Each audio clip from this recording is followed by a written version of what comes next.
द्रव पदार्थ के गुण में हमारा पहला गुण है आकृति और आयतन। तो द्रव की आकृति और आयतन कैसा होता है ये देख लेते हैं। द्रव की आकृति क्या होती है? निश्चित नहीं होती, लेकिन इसका आयतन जो होता है वो हमेशा निश्चित होता है। अब इसको इस तरह से सब, ये मान लिया कि हमने एक ग्लास ले लिया और ये एक कटोरा,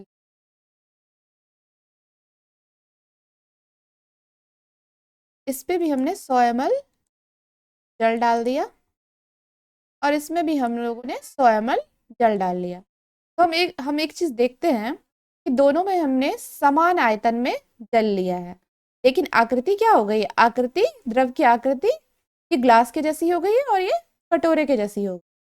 तो हमेशा याद रखिएगा कि द्रव की आकृति हमेशा बर्तन के आकार पर निर्भर करती है। ठीक है, ये पॉइंट आपको समझ में आ गया होगा।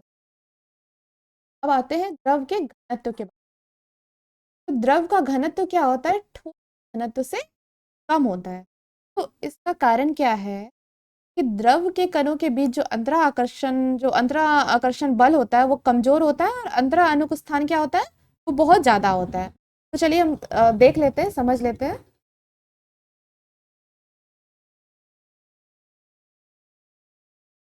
ये मान लिया एक ठोस है और एक ये द्रव है। मान लिया ये ठोस है और ये द्रव है। इनके बीच का जो कण होता है ये ठोस का कण ले लेते हैं और ये द्रव के कण है। क्या आप देख रहे हैं? ये इसमें ये देख रहे हैं ठोस के कणों के बीच क्या ये स्थान, क्या है ये अनुक स्थान, ये कम है। अनुक स्थान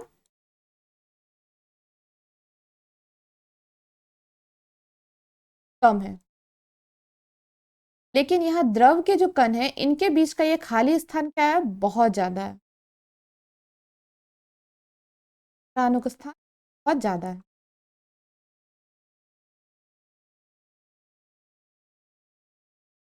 और ठोस के कणों के बीच का जो अंतरा अनुआकर्षक बल है वो बहुत मजबूती से एक दूसरे को पकड़े रहता है। इससे क्या होता है? ठोस के कण आपस में सटे हुए रहते हैं। अंतरा अनुकाकर्षण बल बहुत ज्यादा है ठोस में। अंतरा अनुकाकर्षण बल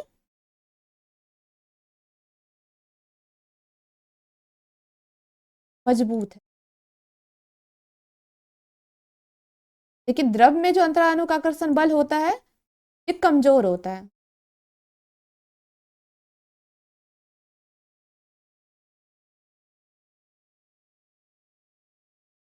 कमजोर,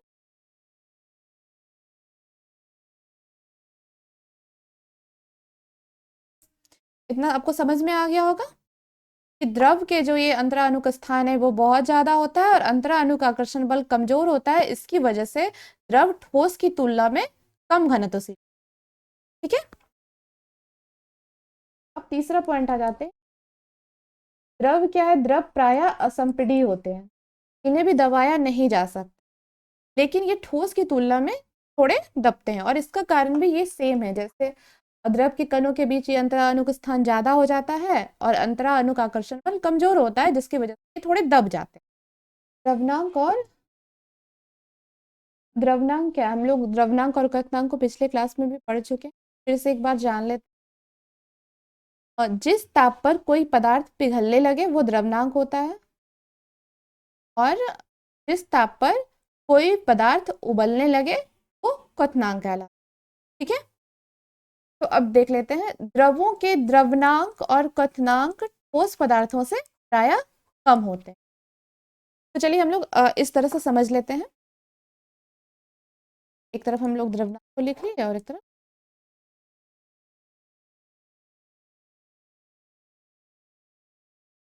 तो द्रव में क्या होता है? द्रव में क्या होता है कि द्रवनांक जो होता है वो हमेशा कमरे के ताप से नीचे रहता है। कमरे के ताप से नीचे नीचे रहता है। और क्वथनांक क्या होता है? हमेशा कमरे के ताप से ऊंचा रहता है। कमरे के ताप से अधिक रहता है या उच्च रहता है। अब कैसे हम लोग ये समझ लेते हैं? कमरे का ताप, नॉर्मली हमारे कमरे का ताप क्या होता है? 20 से 25 डिग्री सेल्सियस होता है, 20 से 25 डिग्री सेल्सियस, कुछ भी हो सकता है, मान लेते हैं। ये नॉर्मली हमारे कमरे का तापमान, ठीक है। तो अब हम लोग देखते हैं कि अगर हम लोग बर्फ ले लेते हैं, एग्जाम्पल के लिए हम लोग बर्फ ले लेते हैं, तो बर्फ क्या होता है, 0 डिग्री सेल्सियस से फिर ये पिघलना शुरू होता है, जमता भी है पानी, पानी 0 डिग्री सेल्सियस से जमने लगता है, लेकिन बर्फ 0 डिग्री सेल्सियस से पिघलने लगता है, ठीक है।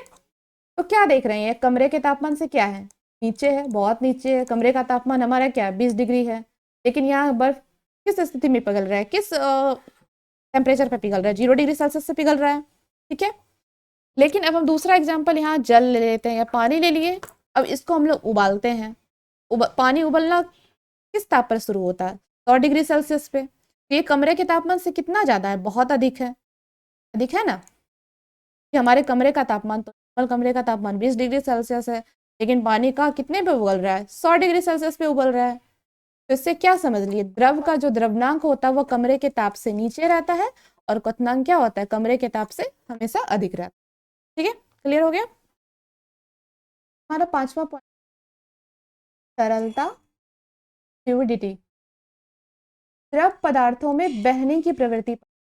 तो इसका क्या रीजन है, ये द्रव, मान लीजिए आप देखते होंगे कि आपसे अगर कोई पानी वानी गिर गया तो क्या होता है, एक डायरेक्शन में ये बहने लगता है। तो ऐसा होता क्यों है, इसका सिर्फ एक ही रीजन है कि द्रव के कणों के बीच ये जो अंतरा अनुक स्थान है ये बहुत ज्यादा होता है, ठीक है। और ये स्थान ज्यादा होने की वजह से ये कण एक दूसरे के ऊपर फिसलने लगते हैं। जब ये फिसलते हैं तो इनमें गतिज ऊर्जा उत्पन्न होती है, और जब ये गतिज ऊर्जा उत्पन्न होती है तो द्रव अपने आप बहने लगता है, ठीक है। इसमें ज्यादा कुछ है नहीं। अब आते हैं हमारा नेक्स्ट पॉइंट, यानी द्रव का जमना। द्रव में हमेशा जमने की प्रवृत्ति पाई जाती है। अगर जल को 0 डिग्री सेल्सियस तक ठंडा किया जाए तो क्या होता है, यह कन्वर्ट हो जाता है बर्फ में। आप लोग नॉर्मली, इसका तो अच्छा उदाहरण है, आप लोग आइसक्रीम तो खाते ही होइएगा, आइसक्रीम हो गया, बर्फ, तो क्या है, वो क्या है, जल ही तो है, द्रव ही तो है। उसे अगर द्रव को क्या करते हैं, 0 डिग्री सेल्सियस तक ठंडा कर दिए, बर्फ बनी, ठीक है। हमारा अगला पॉइंट है विसरण। विसरण क्या है, विसरण का मतलब है कि घुलने की प्रवृत्ति, मतलब कि घुलना। विसरण वह प्रक्रिया है जिसमें किसी द्रव के कण किसी अन्य द्रव में प्रवेश करते, ठीक है। तो दूसरा पॉइंट देख लेते हैं कि द्रवों में परस्पर मिश्रित हो जाने की प्रवृत्ति पाई जाती है। अब जैसे हम एक ग्लास ले लिए, इसमें पहले से पानी है, फिर इसमें दूध डाल दिए, देखते क्या है कि दूध और पानी आपस में पूरी तरीके से घुल गया है, ठीक है। तो इसका कारण यही है कि इन दोनों द्रवों के बीच में अंतरा अनुक स्थान ज्यादा है, अंतरा अनुक स्थान ज्यादा है, इसलिए दोनों एक दूसरे को आपस में समाहित कर लेते हैं, ठीक है। तो पॉइंट क्लियर हो गया कि जिस द्रव पदार्थ का घनत्व अधिक होता है वह धीमी गति से मिश्रित होती है। अब ये देख लेते हैं कैसे। एक दो बीकर ले लिए, बीकर ए, बीकर बी। तो बीकर ए में क्या किए, दोनों में समान मात्रा में पानी ले लिए, पानी है। और अब क्या करते हैं कि इसमें एक ड्रॉप इंक डाल दिए, बीकर ए में एक ड्रॉप इंक डाल दिए, और बीकर बी में क्या किए, एक ड्रॉप हनी डाल दिए। तो अब क्या देखते हैं कि इंक क्या है, तुरंत पानी में घुल गई, लेकिन हनी क्या हो रहा है, हनी धीरे धीरे नीचे उतर रही है। पहले धीरे धीरे एक लाइन की तरह नीचे उतरी, उसके बाद तब धीरे धीरे इसमें घुलने की प्रक्रिया शुरू हुई। इससे क्या पता चला कि इंक का घनत्व तो कम था, इंक का, इसका घनत्व क्या था, कम था, इसलिए तेजी से इसमें घुल गई। लेकिन हनी का घनत्व ज्यादा है, वो ज्यादा गाढ़ा है, इंक की तुलना में तो गाढ़ा है ना, तो इसलिए ये धीमे गति से मिश्रित होगी, ठीक है। आठवां पॉइंट है वाष्पन क्या चीज है, किसी द्रव का कमरे के ताप या द्रव के क्वथनांक के नीचे के तापों पर वाष्प बनने की प्रक्रिया वाष्पन कहलाती है। आपके घर में क्या होता है कि जैसे कभी पोछा ओछा लगा, पोछा लगता है, फर्श गीला हो जाता है, फर्श गीला हो जाता है, लेकिन कुछ देर के बाद क्या होता है कि फर्श सूख जाता है, ठीक है? फर्श सूख जाता है, तो फर्श जो सूखता है वो किस वजह से सूखता है, ये वाष्पन की वजह से तो सूखता है। आप कभी कपड़े छत पे आपने सूखने दे दिया, तो होता क्या है, कपड़े कुछ देर के बाद सूख जाते हैं, तो वहाँ क्या प्रक्रिया होती है, वाष्पन ही तो होती है जो कपड़े सूख जाते हैं, ठीक है। आपने नदी देखा होगा, नदी देखा है, तालाब देखा है, तो अब देखते होंगे कि गर्मी के दिनों में वो तालाब भी सूख जाती है, नदी भी सूख जाती है, तो इसका कारण भी वाष्पन ही होता क्या है कि जल के सतह पर जो जल के कण है वो वायु के कण के साथ मिलकर भाप बनकर हवा में उड़ जाते हैं। ठीक है, तो वाष्पन की क्रिया को ऐसे समझ।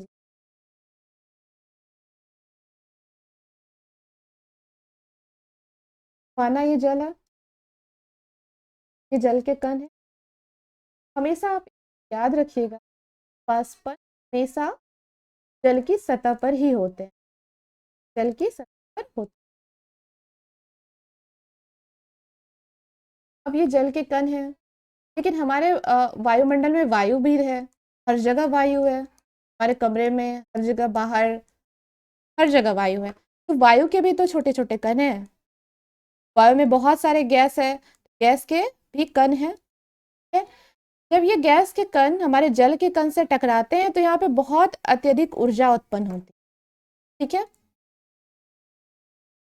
भयंकर वाली ऊर्जा उत्पन्न होती है। ठीक है, तो और ये जो जल के कण हैं, ये क्या करते हैं, ये नीचे से भी ऊर्जा लेते हैं। ठीक है, ये अंदर से भी, अंदर के जल के कणों से भी ऊर्जा लेते हैं, और ये वायु के कण से जब टकराते हैं तो बहुत अत्यधिक ऊर्जा उत्पन्न होती है। तो जिससे क्या होता है कि इन दोनों कणों के बीच का जो आकर्षण बल होता है, ये आकर्षण बल जो होता है वो टूट जाता है। आकर्षण बल टूट गया, ये नीचे के कणों से इसका संपर्क क्या हो गया, टूट गया। टूट गया तो ये वायु के कणों के साथ मिल जाते हैं और भाप बनकर हमें उड़ जाते हैं। ठीक है, यही क्रिया वाष्पन कहलाती है। लेकिन हाँ, एक चीज आप ये देखिएगा, ये जो नोट में मैंने लिखा है कि वाष्पन की क्रिया में ठंडक उत्पन्न होती है। ठीक है, तो जब ये वाष्पन की क्रिया जब होती है और जब ये कण यहाँ जल के अंदर के कणों से जो ऊर्जा लेते हैं, तो यहाँ का तापमान क्या हो जाता है, कम हो जाता है। जब ये तापमान कम होगा तो ये ऑटोमेटिकली क्या होगा, ये पानी ठंडा हो जाएगा। ठीक है, अब यही केस सुराही में होता है। जैसे आप लोग के घर में सुराही होता है, हम लोग गर्मी के दिन में सुराही इस्तेमाल, भले फ्रीजर आ गया लेकिन पहले सुराही इस्तेमाल किया जाता। सुराही क्या होता था, सुराही में ना अनेक छोटे छोटे छिद्र होते हैं। इसमें हम लोग पहले पानी डाल दिए और इसको ढक्कन को बंद कर देते। पानी डालने के बाद क्या होता था, ये पानी ये छिद्र के द्वारा धीरे धीरे बाहर निकलने लगती थी। और जैसे ही जब जल जल जो है ये पानी बाहर निकला, हवा के संपर्क में आया, तो यहाँ पे वाष्पन की क्रिया शुरू हो जाती थी। ठीक है, वाष्पन की क्रिया जब जैसे शुरू होती थी तो जल को तो ऊर्जा चाहिए, तो जल क्या करता था, अपना ऊर्जा अंदर के, ये जो बाहरी सतह पर जो जल के कण है, इनको ऊर्जा चाहिए होता था। ये ऊर्जा कहाँ से लेते थे, अंदर से लेते थे। अंदर में जो जल है उसके कणों से ऊर्जा लेते थे। जब वो अंदर से ऊर्जा अपने पास खींच लेते थे तो अंदर का तापमान तो कम हो जाता था, अंदर का तापमान क्या होता था, कम हो जाता था।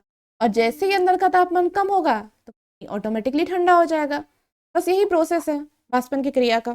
पढ़ेंगे वाष्पन को प्रभावित करने वाले कारक। तो हमारा पहला कारक क्या है, द्रव की प्रकृति।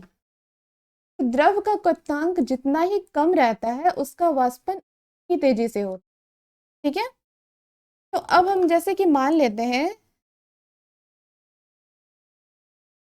कि दो बर्तन ले लिए, एक लिक्विड 1 ये है, एक लिक्विड 2 है। मान लेते हैं ये कोई है, मान लेते हैं ये ईथर है और ये पानी है। ईथर का क्वथनांक कितना होता है, 34 डिग्री सेल्सियस, और पानी का क्वथनांक कितना, ये 100 डिग्री सेल्सियस पर। ठीक है, ईथर 34 डिग्री सेल्सियस पर उबलेगा और पानी 100 डिग्री सेल्सियस पे। तो आप को देख के ही बता सकते हैं कि क्या कह रहा है कि द्रव का क्वथनांक जितना ही कम रहता है उसका वाष्पन उतनी ही तेजी से होता है। तो क्या देख रहे हैं, ईथर का क्वथनांक 34 डिग्री सेल्सियस है, यानी पानी की तुलना में कम है, और जब ये पानी की तुलना में कम है तो ये तेजी से उबलेगा, और जब उबलेगा तो ये तेजी से वाष्पन होगा। ठीक है, और पानी क्या है, ईथर की तुलना में ज्यादा ज्यादा मतलब जो है ज्यादा इसको टेम्परेचर चाहिए, तो ये धीमी गति से उबलता है। धीमी गति से उबलेगा तो जितना लेट से उबलेगा वाष्पन उतना कम होगा। ठीक है, दूसरा पॉइंट आते हैं द्रव का ताप। द्रव का ताप जितना ही अधिक होगा उतनी ही तेजी से द्रव का वाष्पन होगा। इसको भी इस तरह से समझ लेते हैं कि मान लिया लिक्विड 1 लिक्विड 2, इसको 10 डिग्री सेल्सियस ताप दिया गया, इसको 100 डिग्री सेल्सियस। तो जाहिर सा बात है कि लिक्विड 2 को 100 डिग्री सेल्सियस ताप दे रहे हैं, ये तेजी से वाष्पित होगा। इसको कम ताप दे रहे हैं तो ये धीरे वाष्पन तो होगा, लेकिन ये बहुत धीमा होगा। ठीक है, यहाँ तीव्रता से होगा। क्लियर हो गया होगा। और अगला पॉइंट है द्रव का पृष्ठ क्षेत्रफल। क्या होता है कि द्रव की सतह का क्षेत्रफल जितना अधिक होगा, द्रव का वाष्पन उतनी ही तेजी से होता है। इसको इस तरह से समझ, एक छोटा कटोरा ले लीजिए, एक थाली ले लीजिए, इन दोनों में ना समान मात्रा में जल ले लीजिए। ठीक है, अब थोड़ी देर के बाद ये देखिएगा, तो देखिएगा कि इसका वाष्पन तेजी से हो गया। कि थाली वाले जल का वाष्पन तेजी से हुआ है, लेकिन कटोरे में अभी भी जल बाकी है। ठीक है, तो इसका रीजन ये है कि इसके इस थाली वाले बर्तन का जो ये थाली जो है, इसका सतह क्या है, इसका क्षेत्रफल क्या है, ज्यादा है। क्षेत्रफल इसका ज्यादा है, इसलिए वाष्पन तेजी से हो गया। इसका क्षेत्रफल बहुत कम है, तो इसका वाष्पन तो हुआ लेकिन धीमा वाष्पन। ठीक है, यहाँ क्षेत्रफल ज्यादा है तो वाष्पन तेजी से हुआ, लेकिन यहाँ क्षेत्रफल कम है तो वाष्पन क्या हुआ, वाष्पन धीमा हुआ। ठीक है, हमारा अगला पॉइंट है वायु का वेग। तो वायु का वेग अधिक रहने पर द्रव का वाष्पन तेजी से होता है। ठीक है, तो अब जैसे देख लीजिए, आप लोग के घर में कभी फर्श पर पोछा लगता है या फिर धुलाई उलाई होता है, तो उसके बाद क्या करते हैं, मम्मी पंखा चला देती है, फैन चला देती है। ठीक है, तो फैन जब चलाती है तो देखते हैं क्या है कि मतलब तेजी से फर्श सूख जाता है। अब जिस रूम में पंखा नहीं चलता है उसका फर्श क्या होता है, थोड़ा लेट से सूखता है। वो सूखने की क्रिया ही तो वाष्पन है। ठीक है, तो चलिए एक और एग्जाम्पल से इसको समझ लेते हैं। तो प्लेट ले लिए, इसमें ना एक समान मात्रा में पेट्रोल डाल दिए। ठीक है, और यहाँ पे हम पंखा चला दिए, ये पंखा चला दिए। यहाँ वायु का वेग ज्यादा है तो वाष्पन की क्रिया क्या होगी, वाष्पन की क्रिया तीव्र होगी। यहाँ कुछ भी नहीं है, कोई पंखा वंखा नहीं चल रहा है, नॉर्मल है, रूम टेम्परेचर है, नॉर्मल है, तो यहाँ वाष्पन की क्रिया धीमी होगी। ठीक है, क्लियर। हमारा अगला पॉइंट है आर्द्रता।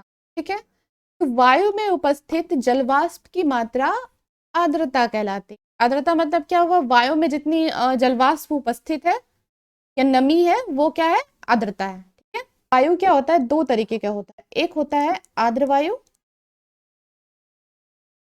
और एक होता है शुष्क वायु। तो आर्द्र वायु में क्या होता है कि जलवाष्प की मात्रा अधिक होगी, और शुष्क वायु में क्या होता है, जलवाष्प की मात्रा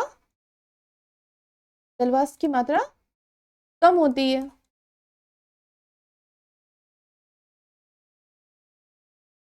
अब अगर आर्द्र वायु में जलवाष्प की मात्रा अधिक है तो वाष्पन क्या होगा, वाष्पन धीमा होगा, क्योंकि इसमें पहले से ही नमी है। क्योंकि आर्द्र वायु में पहले से ही बहुत नमी है, इसलिए वाष्पन वो धीमा हो जाएगा। लेकिन शुष्क वायु में क्या है, जलवाष्प की मात्रा कम है, इसलिए वो चाहेगा कि हम और वाष्प लें, इसलिए यहाँ वाष्पन की प्रक्रिया क्या हो जाएगी, तीव्र हो जाएगी। ठीक है, इसलिए आप लोग देखते होंगे कि जब बारिश होता है, जब बारिश के मौसम में क्या होता है, हमारे कपड़े लेट से सूखते हैं, क्योंकि उस टाइम की जो हवा होती है उसमें जलवाष्प की मात्रा अधिक होती है, यानी उस टाइम की हवा में नमी बहुत ज्यादा होती है। लेकिन जब हम लोग देखते हैं ना कि पतझड़ वाला मौसम आ जाता है, बहुत तेज तेज हवा चलती है, ड्राइनेस ड्राइनेस होता है, तो उस टाइम में कपड़ा क्या होता है, तुरंत सूख जाता है, क्योंकि उसमें जलवाष्प की मात्रा बहुत कम होती है और उनको और ज्यादा वाष्प चाहिए होता है, उस हवा को और ज्यादा वाष्प चाहिए होता है, इसलिए वो सब चीजों को, सारे द्रवों को तेजी से वाष्पित करता है। ठीक है, आपको ये समझ में आ गया होगा। हमारे द्रव के गुण में ये अगला पॉइंट है, नौवां पॉइंट है क्वथन और क्वथनांक, बॉइलिंग एंड बॉइलिंग पॉइंट।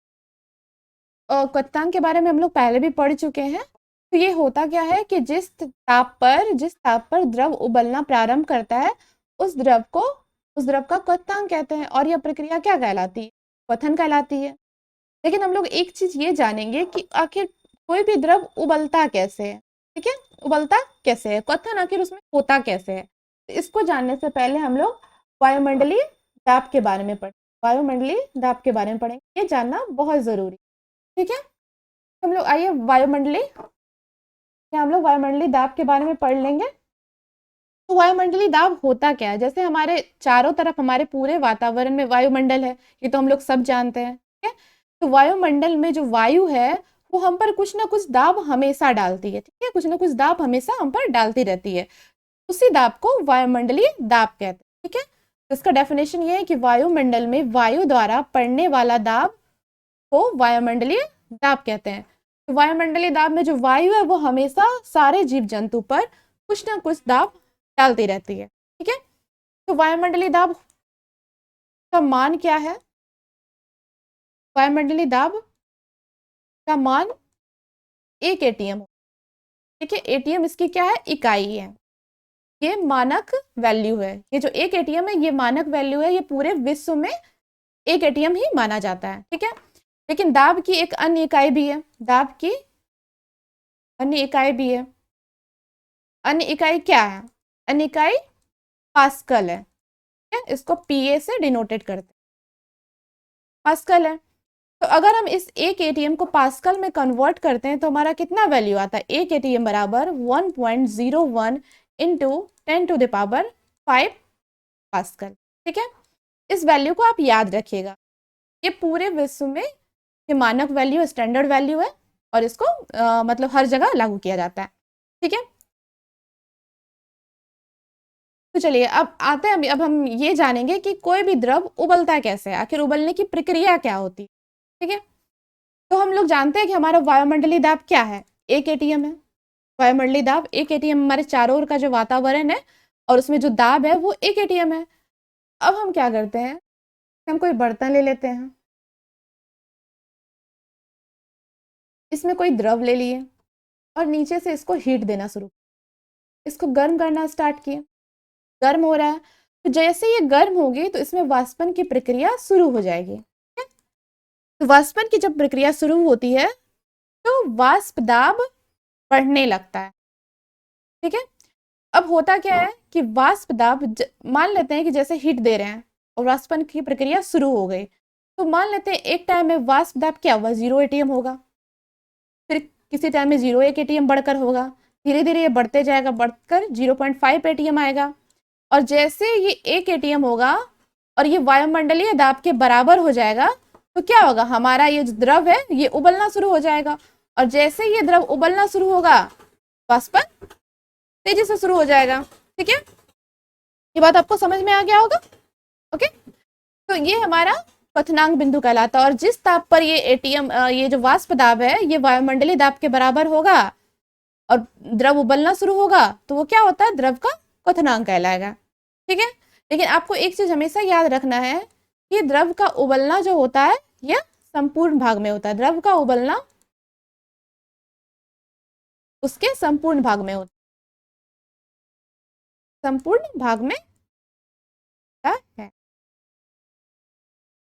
और वाष्पन क्या होता था, द्रव की सतह पर होता था, लेकिन द्रव का जो उबलना होता है ये पूरे संपूर्ण भाग में होता है, ठीक है। अब हम लोग पढ़ेंगे क्वथनांक को प्रभावित करने वाले कारक, क्या है कि क्वथनांक को कौन कौन से कारक प्रभावित करते हैं। तो पहला है वायुमंडलीय दाब का प्रभाव, ठीक है। तो हम लोग देखते हैं कि वायुमंडलीय दाब जहां पर अधिक रहेगा तो क्वथनांक क्या हो जाएगा, बढ़ जाएगा, और जहां पर वायुमंडलीय दाब कम रहेगा तो क्वथनांक क्या होता है, घट जाता है। अब जैसे देख लीजिए कि पृथ्वी की सतह है और पृथ्वी की सतह के हम क्या कर रहे हैं, पृथ्वी की सतह से ऊंचाई पर जा रहे हैं, मान लीजिए कि हम एवरेस्ट पर जा रहे हैं, ठीक है, पहाड़ पर चले गए, वहां क्या होता है, एवरेस्ट की ऊंचाई पर या किसी भी पहाड़ की ऊंचाई पर या ज्यादा ऊंचाई पर जाने से क्या होता है कि वायुमंडलीय दाब क्या होता है, घट जाता है, कम हो जाता है। तो वायुमंडलीय दाब जैसे ही कम होगा वहां का क्वथनांक क्या होगा, ऑटोमेटिकली घट जाएगा, ठीक है। तो जैसे हम लोग यहाँ जमीन पर क्या करते हैं, 100 डिग्री सेल्सियस पर पानी उबालते हैं, लेकिन हम अगर ये एवरेस्ट पर्वत पर जाके अगर पानी को उबालेंगे तो वहां का जो क्वथनांक होगा, पानी का क्वथनांक, वो घटकर 70 डिग्री सेल्सियस, ठीक है। ये पॉइंट समझ में आ गया होगा। अब जैसे हम लोग समुद्र तल यानी पृथ्वी की सतह से नीचे जाएंगे वहां पे वायुमंडलीय दाब क्या होगा, अधिक हो जाएगा, वायुमंडलीय दाब अधिक हो जाएगा, और जैसे ही वायुमंडलीय दाब अधिक होगा तो क्वथनांक क्या होगा, ऑटोमेटिकली हमारा बढ़ जाएगा, ठीक है। अब हमारा दूसरा प्रभाव है अशुद्धियों का प्रभाव, अब देखते होंगे, अब जैसे इसको पढ़ लेते हैं पहले। द्रव में अशुद्धियों के उपस्थित रहने पर द्रव का क्वथनांक क्या होता है, बढ़ जाता है। अब मान लीजिए कि एक बर्तन ले लिए, दूसरा बर्तन ले लिए, दोनों में आप जल डाल दिए, लेकिन हाँ, एक में आप शुद्ध जल डालें और एक में क्या है, अशुद्ध जल है। मान लेते हैं इसमें नमक, चीनी या कुछ का भी मिश्रण है, नमक प्लस चीनी या कुछ भी आप डाल दिए और आप दोनों को गर्म करना शुरू करेंगे। दोनों को आप गर्म कर रहे हैं, आप क्या देखेंगे कि शुद्ध जल हमेशा 100 डिग्री पर उबलता है, 100 डिग्री सेल्सियस पर उबलना शुरू हो जाता है। लेकिन अशुद्ध जल जिसमें कुछ भी मिला हुआ, नमक मिला हुआ या चीनी मिला हुआ है, वो हमेशा 100 डिग्री सेल्सियस से अधिक पर उबलेगा। ठीक है, तो इससे ये पता चलेगा कि द्रव में अशुद्धि अगर मिला हुआ है, अशुद्धि उपस्थित है, तो द्रव का क्वथनांक क्या होगा, वो बढ़ जाएगा।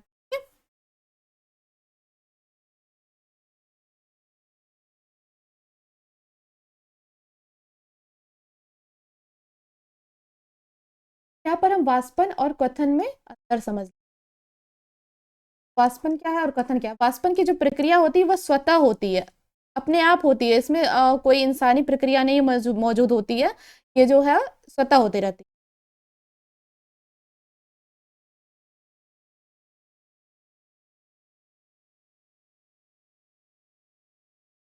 वाष्पन और कथन में थोड़ा अंतर देख लेते हैं कि वाष्पन क्या होता है।